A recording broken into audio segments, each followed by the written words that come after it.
Tak vítajte späť, toto je nové video.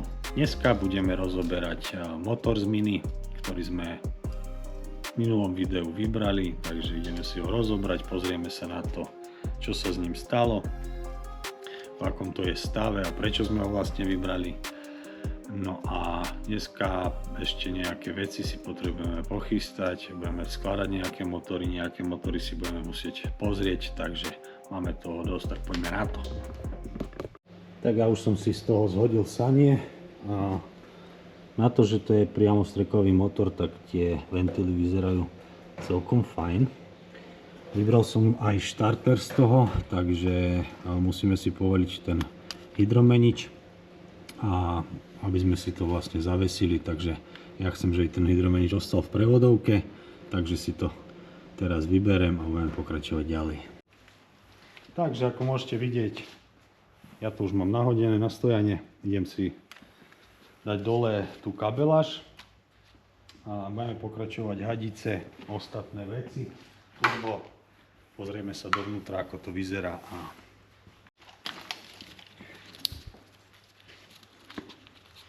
vyberieme tieto.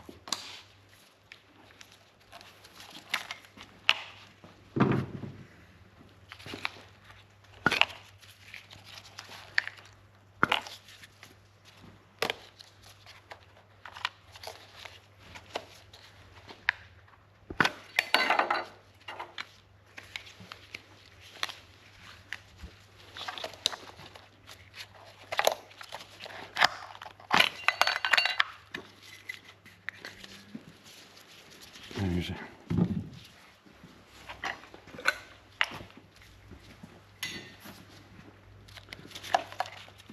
odpojíme si tú kabeláž asi najprv celú.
Takže pod vekom to vyzerá takto.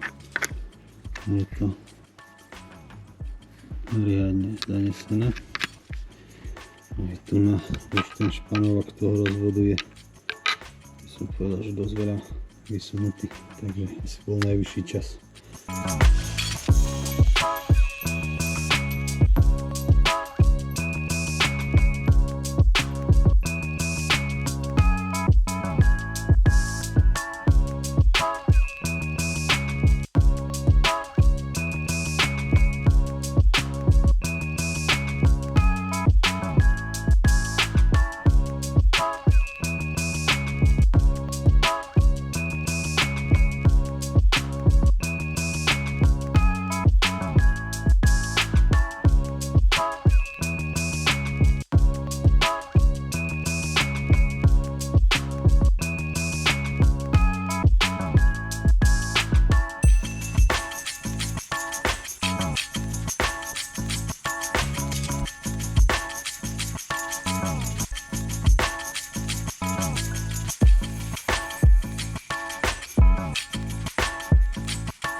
Takže hlavu už mám dole, vyzerá to takto.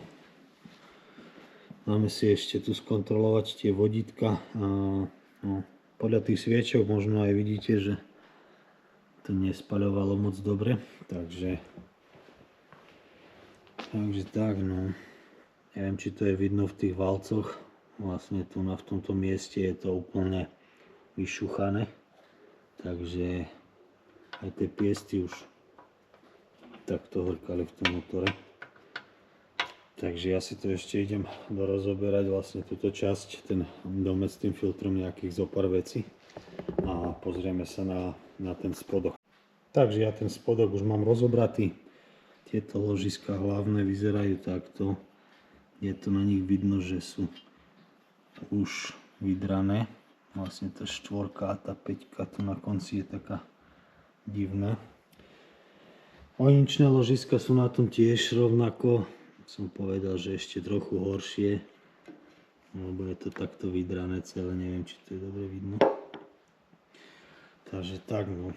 Tá kľuka, no, budeme ju musieť dať skontrolovať, v akom je stave. Lebo nerad by som bol, keby, že by sme ju museli brusiť.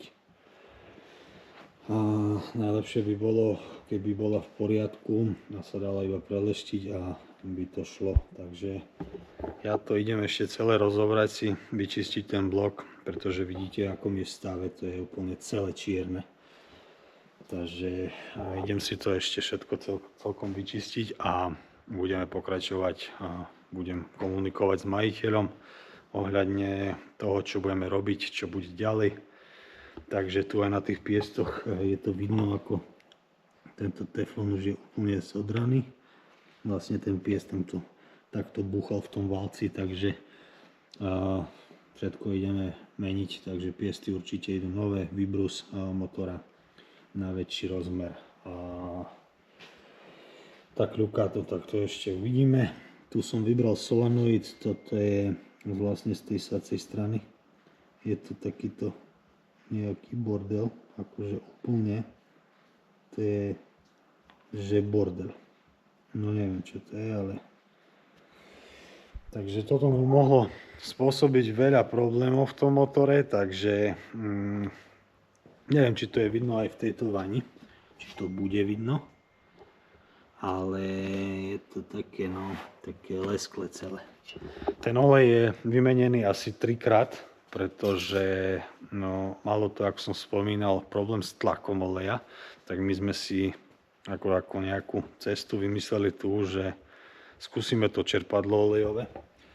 To olejové čerpadlo je nové a nepomohlo nám to, takže podľa mňa už bol nejaký väčší únik na tom.